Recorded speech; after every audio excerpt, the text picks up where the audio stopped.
All right, welcome back to the deep dive.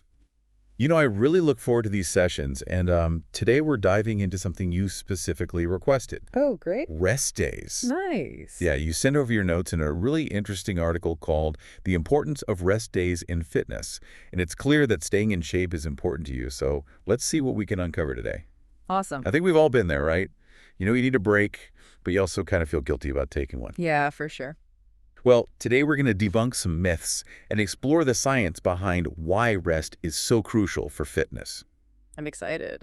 We'll even touch upon the mental health aspects because, believe it or not, they're deeply connected to your physical well-being. Yeah, it's fascinating how often we overlook the importance of rest. Regardless of your fitness level, a lot of people think of rest as optional or even like as a sign of weakness. But the reality is that rest is a strategic element of any successful fitness plan. It's not just about taking a day off, it's about giving your body the chance to adapt, rebuild, and come back stronger. That makes a lot of sense. And speaking of rebuilding, the article dives into this process called muscle catabolism and hypertrophy.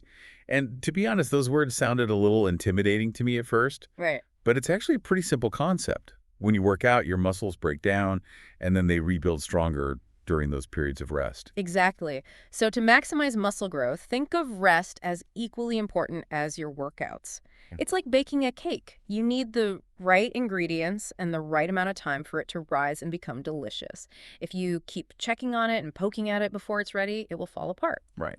Similarly, if you constantly push your body without adequate rest, you could be hindering your progress. Oh, so it's not about no pain, no gain after all. More like work hard, rest well, gain more. Exactly. And that's just the tip of the iceberg. The article also explains how intense workouts can tire out your central nervous system, your CNS, which can lead to decreased performance even if your muscles feel ready to go. Okay, so how can we picture this CNS thing?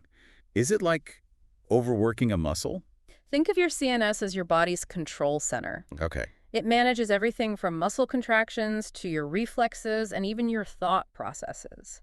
When you work out intensely, you're not just taxing your muscles. Yeah. You're also putting a strain on your CNS. It's like a car engine that overheats if you push it too hard without giving it time to cool down. I get it. If you keep pushing your car without letting the engine rest, you risk damaging it. So ignoring our body's signals for rest could actually lead to setbacks rather than progress. Precisely. And if you consistently ignore those signals, you could develop something called overtraining syndrome, or OTS. Okay. It's more than just feeling tired. It's a combination of persistent muscle soreness, increased risk of injuries, mood swings, and even difficulty sleeping. Wow, I had no idea it could be that serious. So are we talking about taking a complete day off, or is there a way to actively recover on those rest days? The article mentions both sides. It's a great question, and honestly, there's no one-size-fits-all answer. It depends on individual needs, training intensity, and how your body feels. Some people might benefit from complete rest, while others might find that light activities like gentle yoga or walking can actually help promote blood flow and reduce stiffness without pushing their body too hard. So it's all about listening to your body and figuring out what works best for you. Absolutely. Think of active recovery as a way to gently nudge your body toward recovery without stressing it further. It's like a compromise between pushing yourself and giving yourself a break. That makes sense. It's all about balance, right? Speaking of finding that balance, the article mentions something that I think a lot of us can relate to, exercise addiction.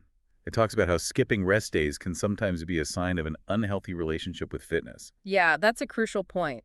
We often associate dedication with pushing ourselves to the limit, but there's a fine line between healthy commitment and obsession. And when it comes to fitness, rest is not the enemy. It's an essential part of the process. It's funny because reading about exercise addiction made me realize that I often feel guilty about taking rest days.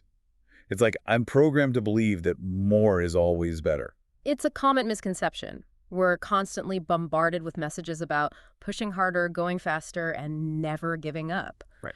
But the reality is that rest is just as important for mental rejuvenation as it is for physical recovery. Yeah. Taking a break can actually enhance your motivation in the long run.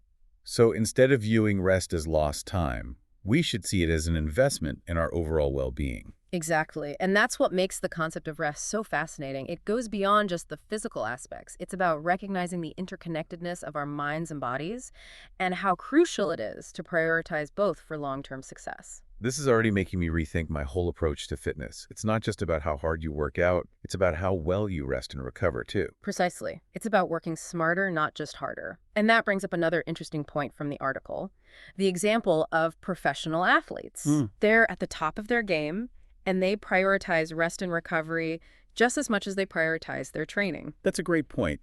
If these elite athletes, who are literally paid to perform at their best, see the value in rest, it's definitely a sign that we should all be paying more attention to it. Absolutely. And remember, recovery isn't just about physical rest. Yeah. It's also about mental rest. Taking time to de-stress, unwind, and engage in activities that bring you joy is essential for overall well-being. Think about it.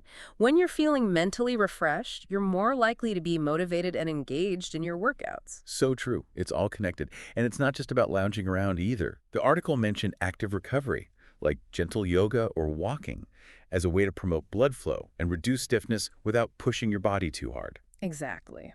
Active recovery can be a great way to stay moving while still allowing your body to recover. It's all about finding that balance between pushing yourself and allowing your body to rebuild. This whole conversation is making me think. If we took this idea of rest and recovery and applied it to other parts of our lives, what kind of impact would it have? Like, imagine if we prioritized downtime and mental breaks in our work, our relationships, even just our daily routines. That's a fascinating thought. It makes you wonder if rest and recovery are actually fundamental to success and well-being in every aspect of life, not just fitness. Yeah, it does make you think. Okay, so we've covered the science, debunked some myths, and even touched on the mental health aspects of rest, but what about the practical stuff? What can we actually do to make rest days a regular part of our routine? Well, as we mentioned earlier, listening to your body is key. Right. Pay attention to those signs of fatigue, soreness, decreased motivation, or even irritability. Those are all clues that your body might be saying, hey, I need a break. So sometimes we need to slow down and actually listen to what our bodies are telling us. I'll admit I'm guilty of pushing through fatigue, thinking it's just a sign of weakness. It's a common trap to fall into, especially in today's fast-paced world, but those subtle signals are there for a reason. Yeah. They're our body's way of communicating its needs, and ignoring them for too long can lead to bigger problems down the road. So how do we get better at incorporating rest days? What are some practical steps we can take? One thing that can be really helpful is to strategically plan your rest days. Don't wait until you're completely burnt out. Hmm, Instead, be proactive and schedule them into your week, just like you would schedule a workout or a meeting. that's a good idea. It takes the guesswork out of it and makes it more likely that we'll actually follow through with taking those breaks. I like to think of it as scheduling a meeting with myself for recovery. Precisely. And speaking of scheduling, another important factor is prioritizing sleep. It's during sleep that your body does most of its repairing and rebuilding, so aim for 7 to 9 hours of quality sleep each night, especially on your rest days. I think a lot of people underestimate the power of sleep. We're so used to burning the candle at both ends, but sleep is not a luxury. It's a necessity for both physical and mental recovery. Absolutely. And don't forget about hydration and nutrition. They play a vital role in the recovery process, too. Make sure you're drinking plenty of water throughout the day and fueling your body with nutrient-rich foods to support muscle repair and overall health. So it's like a holistic approach to recovery. Rest, sleep, hydration, nutrition, all working together to help our bodies recharge and rebuild. Exactly. And while we're on the topic of holistic recovery, don't be afraid to explore active recovery options, too. If you're feeling up to it, gentle yoga, swimming, walking, or even foam rolling can help promote blood flow, reduce stiffness, and improve your mood without adding stress to your body. It's like finding that sweet spot where you're moving your body just enough to feel good, but not so much that you're taxing your system. Right. And rest days are also the perfect time to engage in activities that promote mental well-being. Meditation, spending time in nature, reading, listening to music, or even just taking a long bath. These are all things that can help you de-stress, unwind, and recharge mentally. I love that you brought up the mental aspect of rest again. It's so easy to get caught up in the physical side of fitness, but our mental health is just as important, if not more so. Couldn't agree more. It's all interconnected. When you prioritize both physical and mental recovery, you create a solid foundation for long-term success in your fitness journey and in life overall. You know what's really striking me now is how much we can learn from professional athletes. The article highlighted how they prioritize rest and recovery as a crucial part of their training regimen, and they're at the top of their game. It's a powerful reminder that rest is not a sign of weakness. It's a sign of intelligence and a deep understanding of how our bodies and minds function at their best. This deep dive has honestly been a game changer for me. I feel like I'm finally starting to understand the true value of rest and how to incorporate it into my routine in a way that feels sustainable and even enjoyable. That's wonderful to hear. And remember, it's a journey, not a destination. Keep experimenting, find what works best for you, and don't be afraid to adjust your approach as needed. This has been so insightful. Thank you. Before we wrap up, any final words of wisdom to leave our listeners with? Well, I think my final thought would be this. Rest days aren't a luxury. They're an absolutely essential part of a healthy and sustainable approach to fitness. Think of them as an investment in your well-being and your long-term success. I love that. That's a great way to put it.